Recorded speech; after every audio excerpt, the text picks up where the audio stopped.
First prepare the fruit. A pound of raisins. Where are my raisins? Wash and stem the sultanas. Wash and dry the currants. It's a tradition. Every December, I get down my grandmother Ada's recipe book, page 95, Christmas cake. Each time I make the recipe, I get catapulted back to Sri Lanka and the kitchen of my childhood. I was 7 in 1959 when I was allowed to join my grandmother Ada and our cook Rosalind in making the cake. Cut the pumpkin preserve, the ginger preserve, and chow chow in small pieces. I never stopped to wonder then what on earth chow chow was. And I also didn't stop to wonder what Chinese ingredients were doing in a British fruitcake. Thick, sugary syrup, it's amazing stuff. I didn't know then that there was over 500 years of history of Chinese silk merchants living and working cheek by jowl with Sri Lankans, particularly in Colombo. Cuisines and cultures cross-fertilize through daily actions much more deeply than they do through a government policy. The passing of a plate of food over a fence, or trading a piece of calico for 3 ripe mangoes. Everyday acts of multiculturalism. Shred the candied peel finely and chop the cashew nuts. I like that my grandmother's recipe specifies 100 cashew nuts. It's not like a weight, she just wants 100 cashew nuts in it. So hey, 100 cashew nuts it is, Gran. The creaming of the butter and sugar was one of my major tasks. And Granny's recipe calls for doing this with like a hand ladle for 1 hour. So, there's me as a 7-year-old, arduously doing this and saying, is it finished yet, Gran? Is it ready? No, a bit more.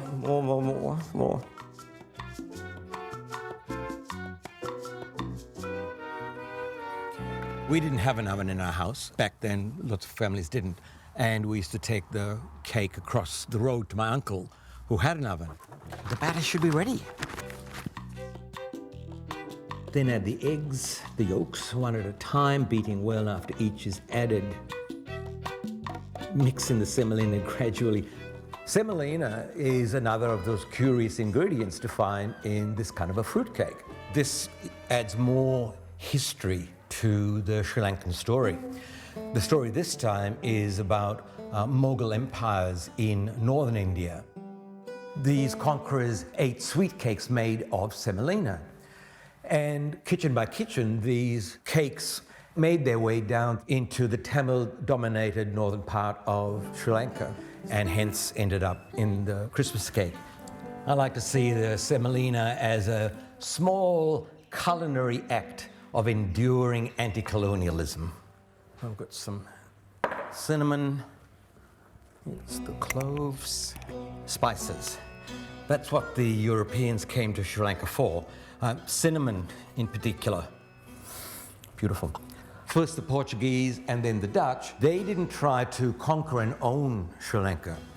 But when the British came, they were in the full flush of imperialism, and Sri Lanka became a British colony.